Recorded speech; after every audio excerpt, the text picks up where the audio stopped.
കാമം, ക്രോധം, മോഹം, ലോഭം, അഹങ്കാരം എന്നീ തിന്മ ഗുണങ്ങളാണല്ലോ മനുഷ്യന്റെ ഏറ്റവും വലിയ ശത്രുക്കൾ. ഇതിൽ അഹങ്കാരം എന്ന് പറയുന്നത് വളരെ വിപുലമായ മേഖലയാണ്. ദുരഭിമാനം, ഫാൾസ് ഈഗോ ആണ് അതിലേറ്റവും വലിയ ശത്രു. ഈ കൂട്ടരുടെ വിചാരം അവരാണ് സർവജ്ഞ പീഠത്തിൽ ഇരിക്കുന്നതെന്നാണ്. അവർക്ക് ആരെയും നിർദ്ദേശിക്കാം, ഉപദേശിക്കാം, പരിഹസിക്കാം. മറിച്ച് ആരെങ്കിലും ഇവരെ ഒന്ന് പരിഹസിക്കുകയോ ഉപദേശിക്കുകയോ ചെയ്താൽ രംഗം മാറും. പിന്നെ അവരുടെ മനസ്സിൽ പറഞ്ഞവരോട് ഒരു പക കിടന്നിട്ട് അതിനനാവശ്യ ചിന്തകളും ന്യായീകരണങ്ങളും കൊടുത്ത് ആ പകയെ വളർത്തി എപ്പോഴെങ്കിലും അവസരം കിട്ടുമ്പോൾ പറഞ്ഞവരോട് പ്രതികാരം ചെയ്യാനുള്ളൊരു മനസ്സിനെ പാകപ്പെടുത്തിക്കൊണ്ടിരിക്കും. ഈ സന്ദർഭത്തിൽ ഇതിന് വളവും വെള്ളവും നൽകി പ്രോത്സാഹിപ്പിക്കാൻ കൂടെ ഒരാളും കൂടെ ഉണ്ടെങ്കിലോ എന്തായിരിക്കും അവസ്ഥ?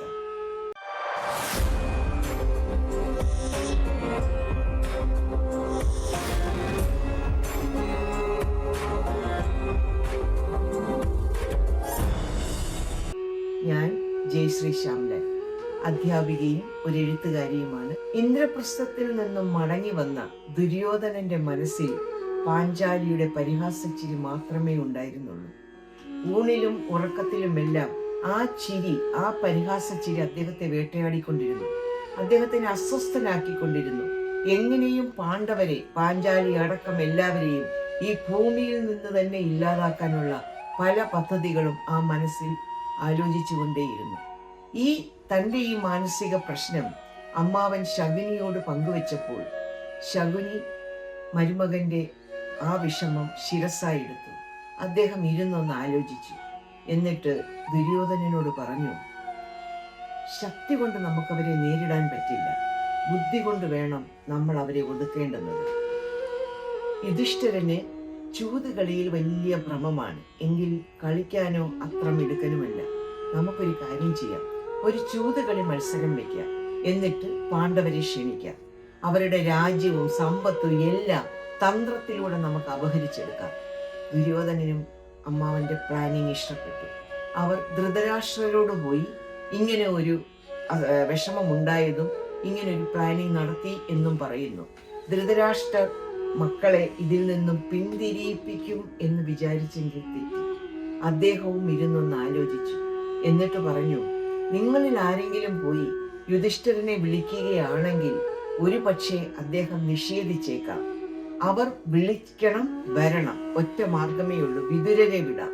വിതുരർ പോയി ക്ഷണിക്കുകയാണെങ്കിൽ പാണ്ഡവർ ഒരിക്കലും എതിരു പറയുകയില്ല. ധൃതരാഷ്ട്രർക്ക് പാണ്ഡവരോട് എന്തെങ്കിലും മാനസികമായ അതൃപ്തിയുണ്ടോ, വൈരാഗ്യമുണ്ടോ? സത്യത്തിൽ ധൃതരാഷ്ട്രർക്ക് അതൃപ്തിയും വൈരാഗ്യവും പകയും എല്ലാം പാണ്ഡവരോടല്ലായിരുന്നു, മറിച്ച് പാണ്ഡുവിനോടായിരുന്നു.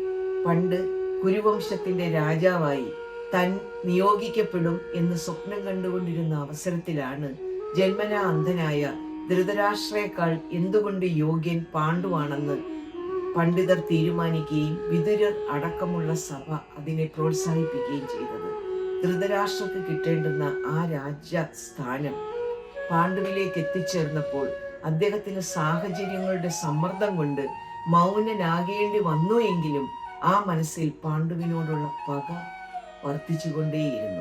പിന്നീട് പാണ്ഡു വനവാസത്തിന് പോയപ്പോഴും വനത്തിൽ നിന്ന് മടങ്ങി വരുന്നില്ലെന്ന് അറിയിച്ചപ്പോഴും പാണ്ഡു മരിച്ചെന്നറിഞ്ഞപ്പോഴും ധൃതരാഷ്ട്രൻ ഉള്ളിൽ സന്തോഷിക്കുകയായിരുന്നു, സമാധാനിക്കുകയായിരുന്നു. പക്ഷേ ഇപ്പോൾ പാണ്ഡുവിന്റെ മൂത്ത പുത്രനായ യുധിഷ്ഠിരൻ തൻ്റെ മകന്റെ സ്ഥാനം അപഹരിക്കുമോ എന്ന ഒരു ഭയവും അദ്ദേഹത്തിന്റെ മനസ്സിലുണ്ട്.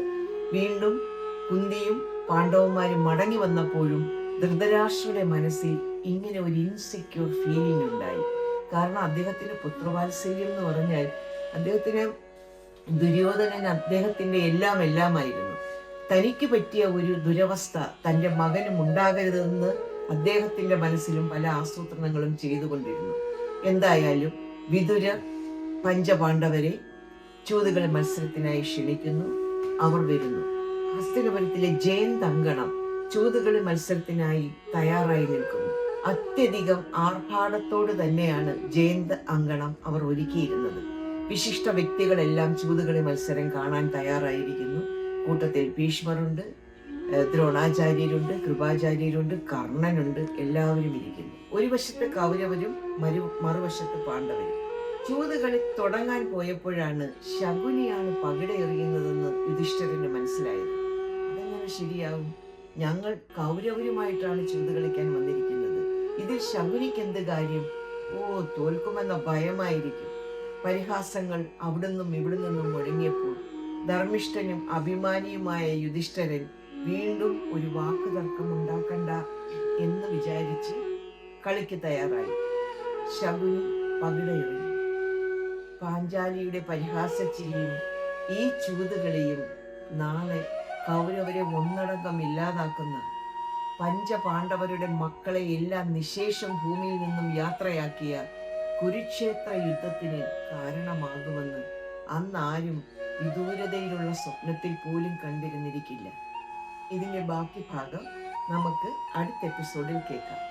ഇത്രയും നേരം എന്നെ കണ്ടുകൊണ്ടിരുന്ന കണ്ണുകൾക്കും കേട്ടുകൊണ്ടിരുന്ന കാതുകൾക്കും സ്നേഹം, നന്ദി.